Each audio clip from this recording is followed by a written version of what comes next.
E aí pessoal, Teacher Henrique aqui. Hoje eu voltei para falar um pouquinho com vocês sobre uma área do inglês muito interessante e importante da gente aprender, que são os condicionais.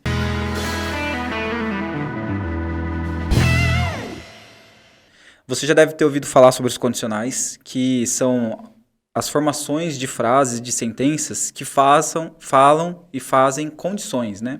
Ou seja, se algo acontecer, então eu vou fazer tal coisa, ou então eu faria tal coisa, ou então tal coisa aconteceria. Mostra que as condições mudariam dependendo das circunstâncias, né? Então, por exemplo, assim, se meu cachorro comer meu sapato, eu compro um novo, e por aí vai, né? Coisas desse tipo. Então, eu vou falar com vocês hoje um pouco sobre os condicionais invertidos, que é um pouco mais complicado que os condicionais e um pouco mais formal, mas também é fácil de entender. Não é assim tão difícil.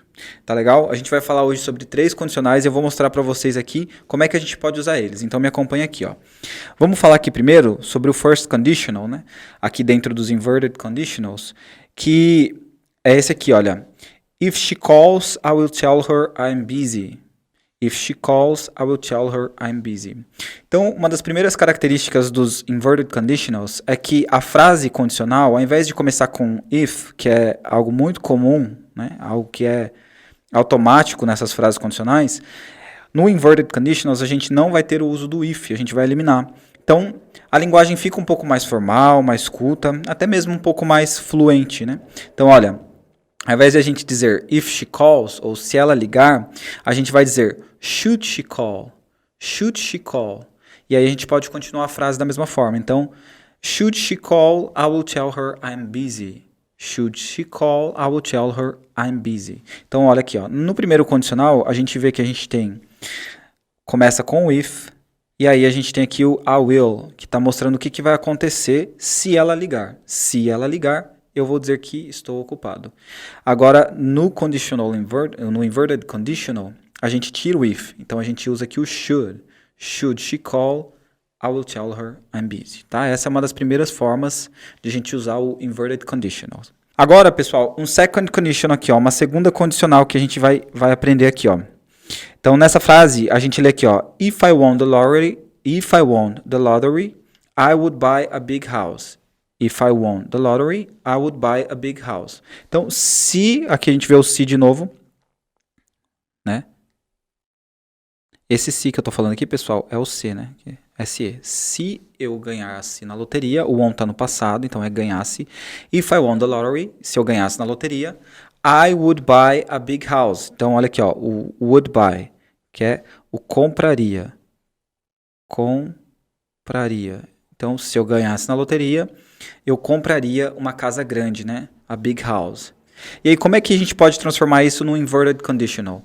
Então, ó, ao invés de a gente dizer if I won the lottery, a gente vai dizer were I to win the lottery, I would buy a big house. Vocês notam que o restante da frase não muda, mas o começo não tem o if, e a gente usa aqui o were I. Então, were I to win the lottery, I would buy a big house. Então, se eu ganhasse, o sentido é o mesmo, né? Se eu ganhasse na loteria, eu compraria uma casa grande, né? Uma casona, uma mansão, vamos dizer assim, né?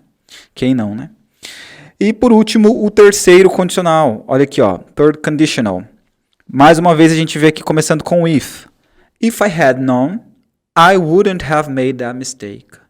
If I had known, I wouldn't have made that mistake. Então, se eu tivesse...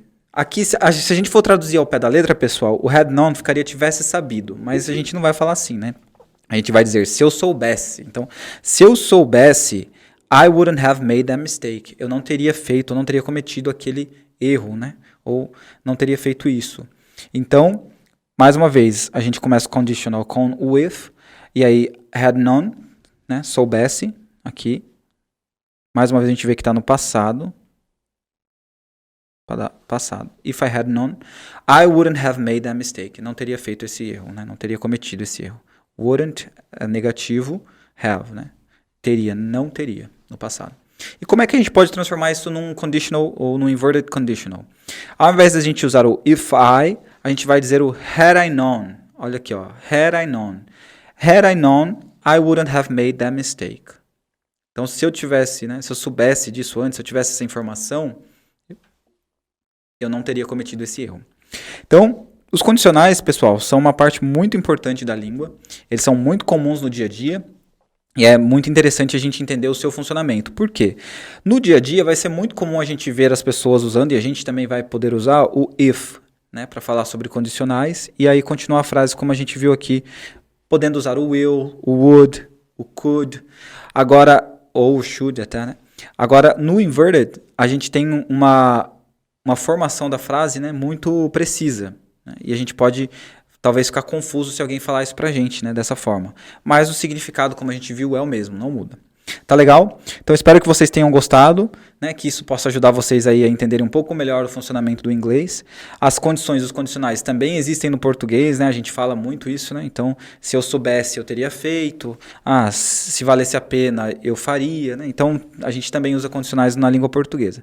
E eu espero que vocês tenham gostado e aprendido um pouco. See you guys. Bye.